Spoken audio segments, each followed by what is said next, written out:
Assalamu alaikum wa rahmatullahi wa barakatuh.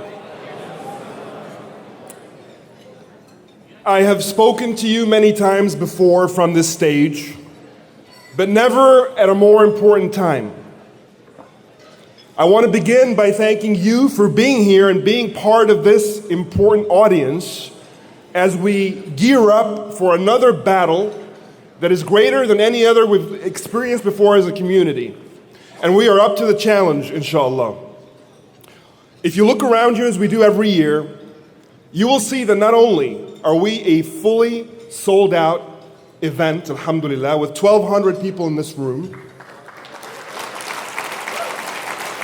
we actually intended just 1,000 people, but there was more and more people coming in, and even after we closed it at 1,200, we had to turn away another couple of hundred. So alhamdulillah, the support in the community is magnificent, and we're honored to have you with us. The diversity is the second thing you ought to look at. From all corners of this community, all ages, all ethnic backgrounds, all parts of Chicago, but even beyond our community. If you look at our city, you'll see it represented here with many, many allies who are here with us today to stand up, because this fight is not just our fight, it is America's fight, and we can only win it together.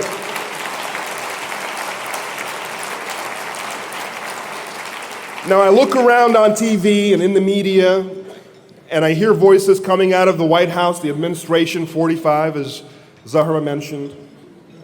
And I shudder when I hear the things they say, the policies that they come out with and want to come out with. And there are many of these strange characters buzzing around on the airwaves and in the halls of power.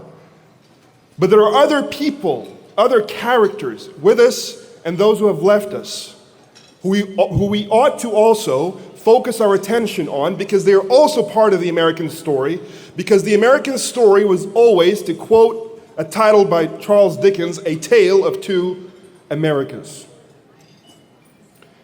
And if you want to know the mettle of this community and the characters in this community, you need to look no further than Dr. Fawaz Qanut, Allah yarhamu, may Allah bless his soul. He was sitting like you last year in this hall. He is not with us anymore. He passed away from cancer. But before he did, knowing that he was going in that direction, he sat down with his wife and he committed the first sponsorship for this civil rights cause this year. That was his last commitment before he passed away.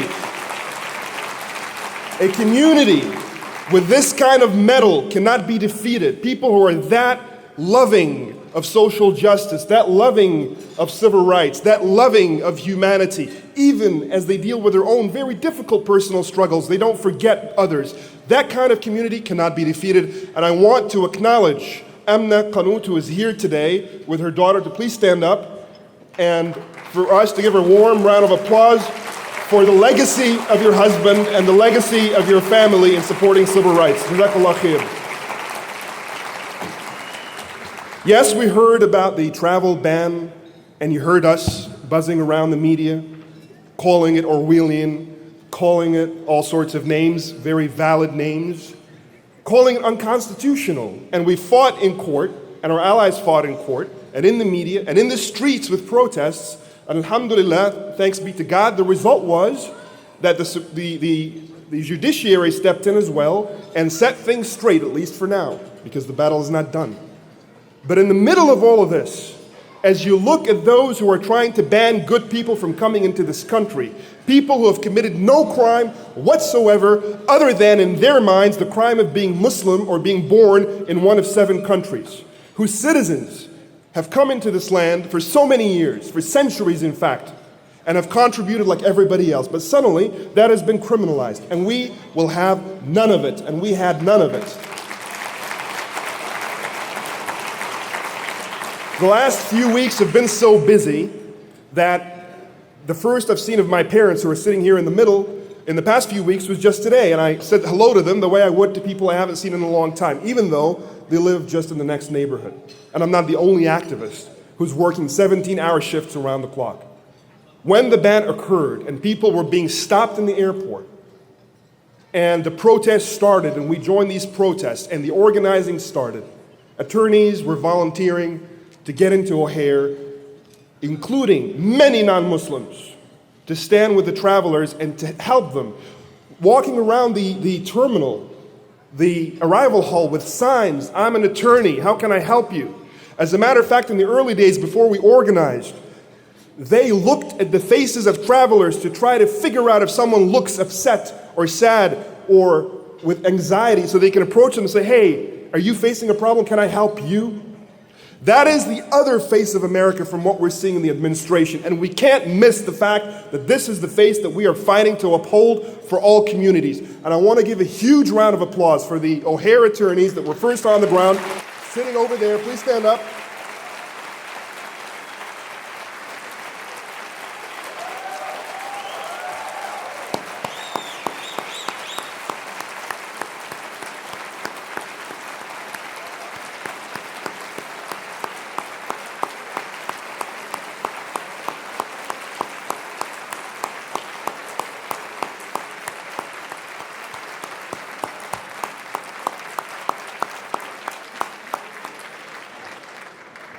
My friends, you are the best of America.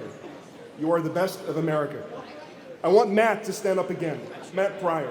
Matt was the first voice that I heard when I called in, and he called me back every single time, despite having many files on his desk. And every time I heard his voice, it was extremely comforting at that moment in time. So Matt, I'll never forget your voice. I'll never forget your name. I'll never forget your face. You are a friend for life. Thank you, my friend.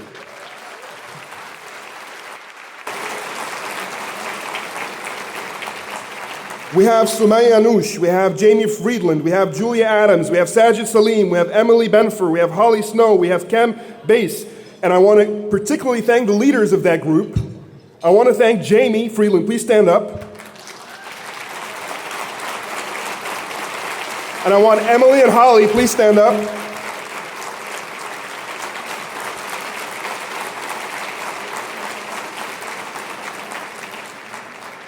Last but not least, one of the attorneys on the ground that has been doing amazing work to the extent that we asked her to lead our new TAP program, which is the Traveler Assistance Project, a newly minted program by CAIR-Chicago that fully automates the process of having travelers go into a single website, enter their information, the data is processed, and it pops up on a calendar on the desks of the attorneys on the ground so that they don't have to prioritize in a database. They just need to look at today's date, see 10 dots, 12 dots, they click on a dot, a name pops up, they click on the name and a full file that tells them your status, where you're from, what you're facing, right in front of them by the day. And that attorney that's been doing that great work that is now leading the TAP program as TAP coordinator is our very own Iman Bundawi. Please stand up.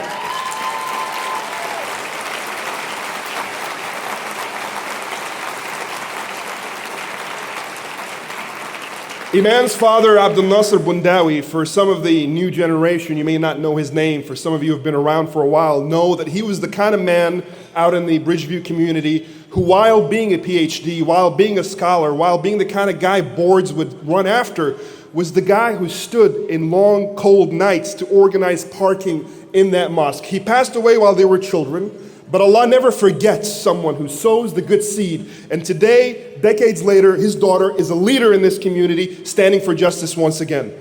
Thank you so much.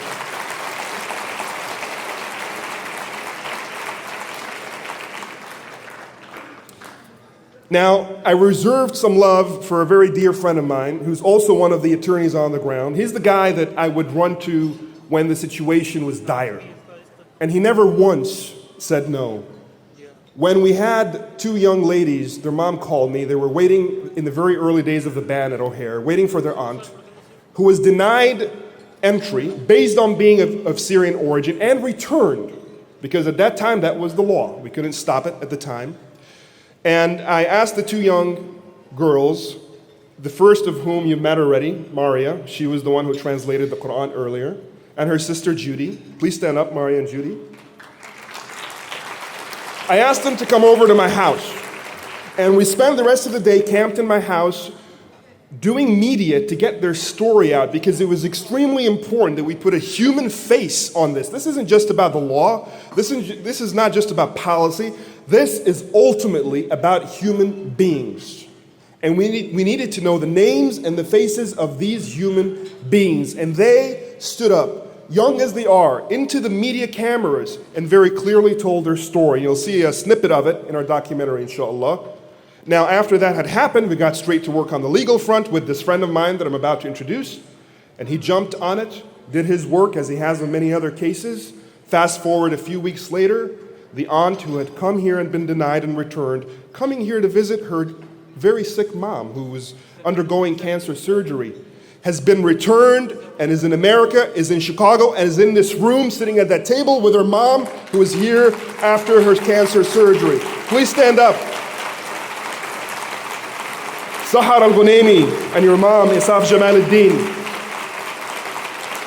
Sister, your tears mean so much to us. We fight because of these tears.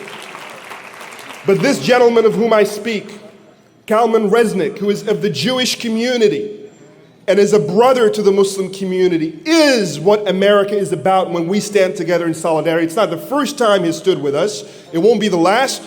But Kalman, you are a giant in this community. Please stand up. Thank you for all that you do.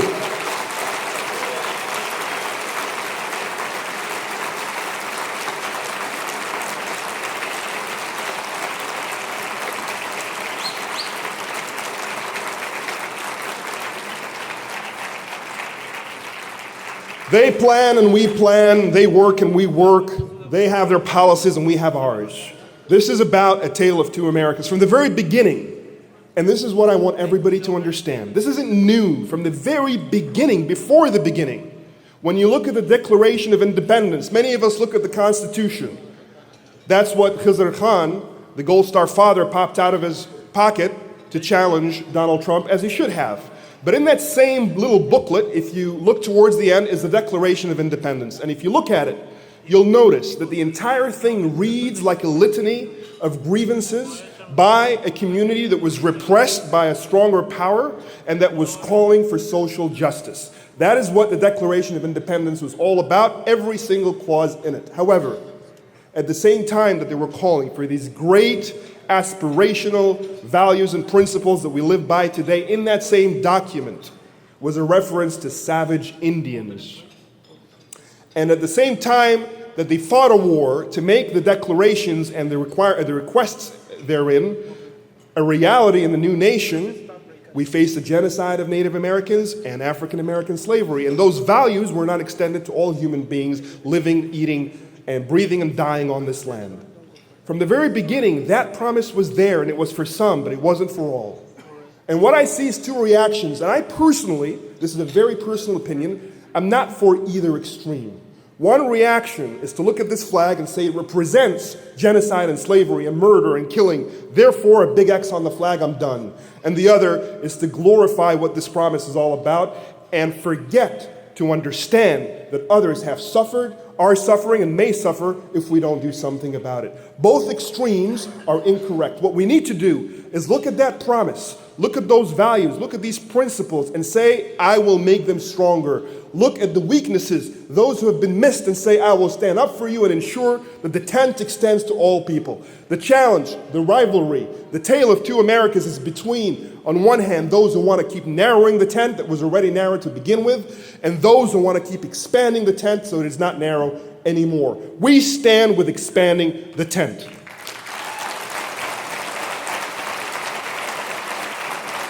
That is what this fight is about. That is the history. That is your history.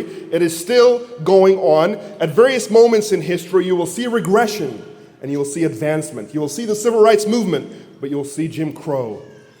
You will see what happened in the past few years of rights for Muslims, rights for Latinos, rights for the LGBTQ community, and then you'll see regression against those civil and human rights. And what we're talking about here is standing up for the civil and human rights of all people. I don't care who you are, whatever your background. To my Palestinian persecuted brothers and sisters, I say we stand with you. To our Syrian persecuted brothers and sisters, I say we stand with you. To our Latino or African American, those in the LGBTQ community, to our Turkish and Egyptian brothers and sisters who are facing persecution, we stand with you. Whoever you are, whatever the reason, no human being should be targeted because of their beliefs, because of who they are. And I want to close by reading quotes from someone I never thought I'd be standing here quoting, Senator John McCain. Nothing wrong with him, great guy. But he actually was extremely great last weekend when he said the following. And he said this at the prestigious Munich conference, sounding the alarm on 45 at this conference that is well known for its Western values or promoting Western values. And he said the following: the founders of the Munich conference, he says, would be alarmed by an increasing turn away from universal values and toward old ties of blood, race, and sectarianism. And this is what this is about. Make no mistake about it. It is about narcissism. It is about gimmicky political culture that the media was a part of and is now sort of fighting in the opposite direction, but in the beginning was a part of empowering this gimmicky political culture. But it is ultimately about race. It is ultimately about identity. It is not about policies. And so it is about going back to the old ties of blood and race and sectarianism. He says they would be alarmed by the hardening resentment we see towards immigrants and refugees and minority groups, especially Muslims, he concludes. They would be alarmed by the growing inability and even unwillingness to separate truth from lies. They would be alarmed that more and more of our fellow citizens seem to be flirting with authoritarianism and romanticizing it as our moral equivalent. These are words that we must hear and understand. And what we stand for is for challenging this going towards old ties of blood and race and sectarianism and moving towards new ties that existed before but need to be renewed towards humanity, towards civil rights, towards equal rights, towards human rights for all people. That is what we stand for. And as I conclude, I want to thank Ilhan Omar, who was that very big silver lining on that dark, cloudy night for me when she was elected Representative Ilhan Omar out of Minnesota. Thanks for being here and for speaking tonight. I want to thank Zahra Bilu, who is a national and international activist whose name we ought to remember because she's doing tremendous work. And one regret I have in inviting these other CAIR executive directors like Hassan Shibli and Zahra is that you guys no longer believe that I'm the best executive director, because then you get to see what you're missing. And indeed, you guys make me work harder to live up to your standards. So thanks for being here.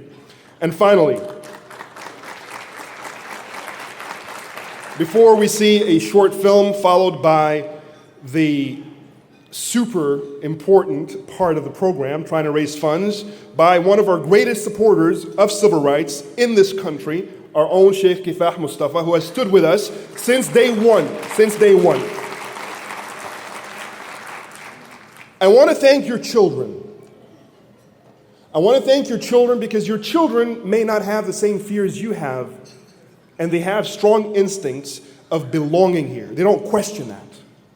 I want to thank your children because they don't have to negotiate identity every day. They allow themselves to organically grow into their Muslim and American and other forms of identities that never, ever clash with each other.